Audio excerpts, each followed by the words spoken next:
Lieutenant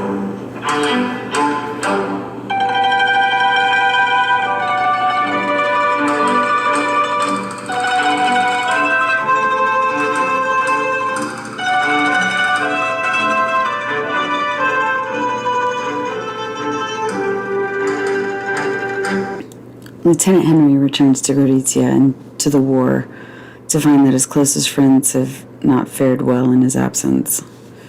His cohort of allies is shrinking along with their hopes for a better future. My name is Trisha Silbezy. I'm your host for Tea and Bedtime Stories. In this episode, we will continue reading Ernest Hemingway's novel, A Farewell to Arms. Last time we started Book 3 with Chapter 25, and now we'll continue the story with Chapter 26. After the reading, I'll follow up with a few quick facts and my impressions. So let's begin Chapter 26 of Book 3. I went to the door and looked out. It had stopped raining, but there was a mist. "Should we go upstairs?" I asked the priest. "I can only stay a little while." "Come on up." We climbed the stairs and went into the room. I lay down on Rinaldi's bed. The priest sat on my cot that the orderly had set up. It was dark in the room. "Well," he said, "how are you really?" "I'm all right. I'm tired tonight." "I'm tired too, but from no cause." "What about the war?" "I think it will be over soon. I don't know why, but I feel it." "How do you feel it?" "You know how your major is. Gentle. Many people are like that now." "I feel that way myself," I said. "It has been a terrible summer," said the priest. He was surer of himself now than when I'd gone away. "You cannot believe how it has been, except that you have been there, and you know how it can be. Many people have realized the war this summer, officers whom I thought would never realize it now." "What will happen?" I stroked the blanket with my hand. "I do not know, but I do not think it can go on much longer." "What will happen?" "They will stop fighting." "Who?" "Both sides." "I hope so," I said. "You don't believe it?" "I don't believe both sides will stop fighting at once." "I suppose not. It is too much to expect. But when I see the changes in men, I do not think it can go on." "Who won the fighting this summer?" "No one." "The Austrians won," I said. "They kept them from taking San Gabriel. They've won. They won't stop fighting." "If they feel as we feel, they may stop. They have gone through the same thing. No one ever stopped when they were winning." "You discourage me. I can only say what I think." "Then you think it will go on and on? Nothing will ever happen?" "I don't know. I only think the Austrians will not stop when they have won a victory. It is in defeat that we become Christians." "The Austrians are Christians, except for the Bosnians." "I don't mean technically Christians. I mean like our Lord." He said nothing. "We are all gentler now, because we are beaten." "How would our Lord have been if Peter had rescued him in the garden?" "He would have been just the same." "I don't think so," I said. "You discourage me," he said. "I believe and I pray that something will happen. I have felt it very close." "Something may happen," I said, "but it will happen only to us. If they feel the way that we do, it would be all right. But they've beaten us. They feel another way. Many of the soldiers have always felt this way. It's not because they were beaten. They were beaten to start with. They were beaten when they took them from their farms and put them in the army. That is why the peasant has wisdom, because he is defeated from the start. Put him in power and see how wise he is." He did not say anything. He was thinking. "Now I'm depressed myself," I said. "That's why I never think about these things. I never think, and yet when I begin to talk, I say the things I've found out in my mind without thinking. I had hoped for something. Defeat? No, something more. There isn't anything more except victory. It may be worse. I hoped for a long time for victory. Me too. Now I don't know. It has to be one or the other. I don't believe in victory anymore. I don't. But I don't believe in defeat, though it may be better." "What do you believe in?" "In sleep," I said. He stood up. "I'm very sorry you've stayed so long, but I like so to talk with you." It is very nice to talk again. I said that about sleep meaning nothing. We stood up and shook hands in the dark. I sleep at 3:07 now, he said. I go out on post early tomorrow. I'll see you when you come back. We'll have a walk and talk together. I walked him to the door. Don't go down, he said. It's very nice that you're back, though not so nice for you. He put his hand on my shoulder. It's all right for me, I said. Good night. Good night. Ciao. Ciao, I said. I was deeply sleepy. That concludes chapter 26 of book 3. Okay, so a few quick facts. There aren't that many because the chapter's really short, but when he's talking about what happened to Christ in the Garden of Gethsemane, it's where he was tempted, where he prayed all night and his forehead bled, and then he wanted his apostles to stay awake and pray with him, and they fell asleep, and it was a whole thing. It's in all four of the, what they call the, I think it's in all four of the Gospels, but I know it's for sure in the Synoptic Gospels, Matthew, Mark, and Luke, and yeah, it's in John too, sorry. But that's what he was referring to. It's right before Christ's crucifixion, and he's saying if Peter had rescued him, he would have never been crucified, and I don't know. It's a strange analogy, but the chapter does highlight Hemingway's own beliefs about religion and his religious background. He came from a Protestant family and attended church regularly. His parents were known to be very devout Christians, his father more so. But before he could marry his second wife, Pauline, he converted to Catholicism. But the critics who analyze his writing speculate that Ernest embraced existentialism, and this character's beliefs are thought to be more closely aligned with Hemingway's true belief system. And by the way, existentialism is a philosophy that emphasizes individuals, freedom, and choice. They take the view that humans define their own meaning in life, that there is no greater meaning other than what a person makes out of their own life. And they rely on rationale for their decision-making, even though they believe the universe to be irrational. Somehow they think that man's capabilities just come from himself, I guess. I don't know.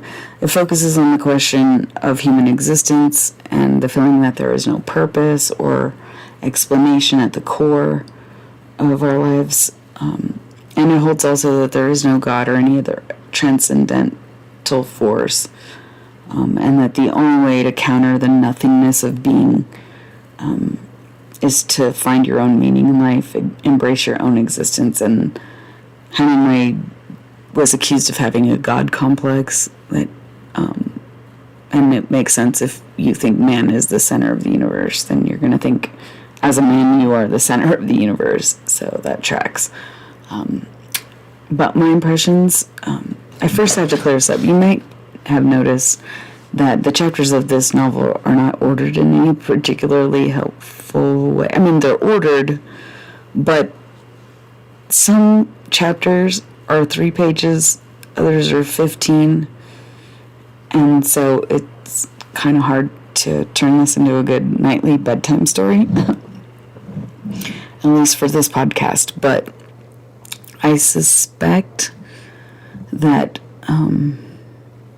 it's a side effect of maybe a slightly disorganized disposition of a person who might struggle with the debilitating disease of bipolar disorder, right? I know he tried to cut out everything that he didn't see as relevant, but it does make it very straining for the reader to try to figure out who's talking, or for the listener, I'm sure, who's talking when. And if he would have just added a little bit more context, I think it would have been a much easier read. And so as an audience member, it's slightly irritating. I really wish he'd been assigned a better editor or someone who's more detail-oriented.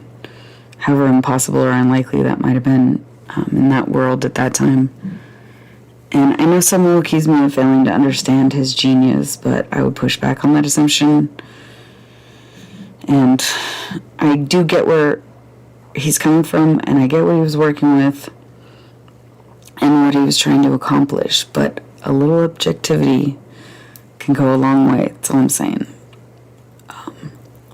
We know from all historical accounts of that period that people did have less knowledge about how to effectively communicate, and they also had a tendency to view the world with more romantic sensibilities, so I guess they didn't care. But I also know that I'm not the only person who finds his style of writing a little off-putting. I've watched and read a lot of commentaries on the subject, and more forethought and a better editor, in my humble opinion, would have made this book so much easier to read. So, the way that the lead character, we'll get back to the book, the way the lead characters appears to adapt his speech and behavior and value system so fluidly, depending on who he's talking to in the moment, it does signal a weak self-concept, and by extension, a very malleable constitution, which I think is a symptom of not having a solid belief system or any real faith in anything outside of yourself. Henry is basically a chameleon. He becomes whatever is expected of him in order to get along, which I guess is one way to live. But I am such a strong-minded individual that I find it really difficult to respect him as a man, and it kind of triggers me. I'll be honest. I know that this character represents a lot of young men in similar situations, and that's probably why this book was so popular. But as a humanitarian, I really want him to grow up and grow up fast. Like, he needs to be reparented in some way before he can become a parent, and I really was hoping that the priest would be more sensible and be a stronger influence on him in that way, but he appears to not be receptive. But he has huge responsibilities ahead of him, right? And he's ill-equipped to handle them in his current state of mind. And I know it's a bit late to say this, since the book was published almost 100 years ago, but I hope people don't think of this character, Frederick Henry, as any kind of a role model and try to emulate his lifestyle. He is so immature, and he is so devolved, and it creates so many problems within our civilization when humans operate in that way. I mean, it's your life. Do what you want. But I would implore you to be more mindful, right? Henry is not a hero in this story. He's a very broken young man. His youth is what redeems him, for me, at least, to a degree. It's what allows me to sympathize with him and all the stupid choices he makes. I mean, we were all young and dumb at one point in our lives. Some of us more than others, of course. But I hope that it's clear that most, if not all, of his problems are self-inflicted. He just never stops to think before he acts. He just tries to rationalize it after the fact. And he has become a master self-sabotager.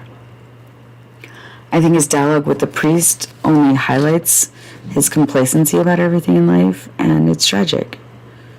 I mean, I don't know. It's interesting that they're discussing their religious beliefs, or lack thereof, because it does demonstrate what a lack of faith and cynicism about the world does to a person. He has embraced suffering as just normative behavior. It's just part of life, I guess. No need to try and change it. But I personally, again, subscribe to Four Noble Truths, right? I studied world Buddhism, and I get it. And I know that suffering is inevitable.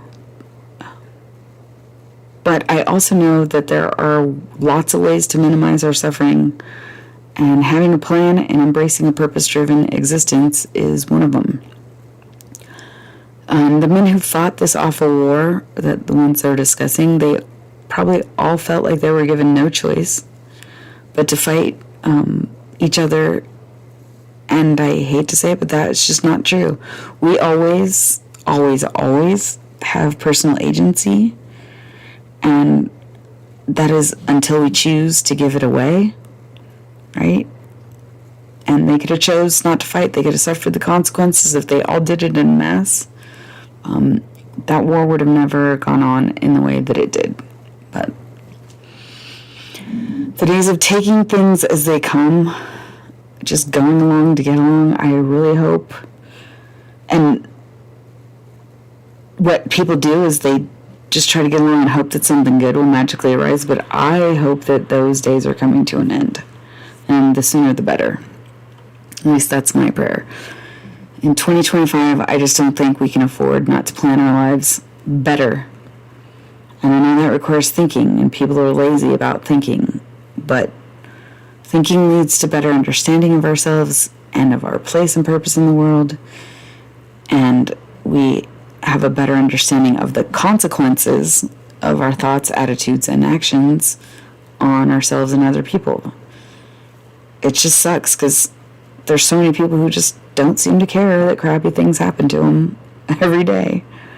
They just keep doing nothing about it. And know that when we make choices, we are really sabotaging not only ourselves, but the quality of life for every other person in the world. Part of what causes my personal suffering is watching other people suffer. No matter how good my life is, I hate it when other people suffer needlessly, and I'm realizing that it's self-inflicted just bothers me. I'm like, just stop. Like it or not, we are all in this world together. And my bad decisions will affect other people's. That's why I try not to do those things. And other people's bad decisions affect me and everyone else as well. Sorry for preaching, but that's all I have for chapter 26 of book 3. In the next episode, we'll pick up where we left off with chapter 27 of A Farewell to Arms by Ernest Hemingway. Please join me for more tea and bedtime stories. I look forward to talking to you again soon. Thanks for listening.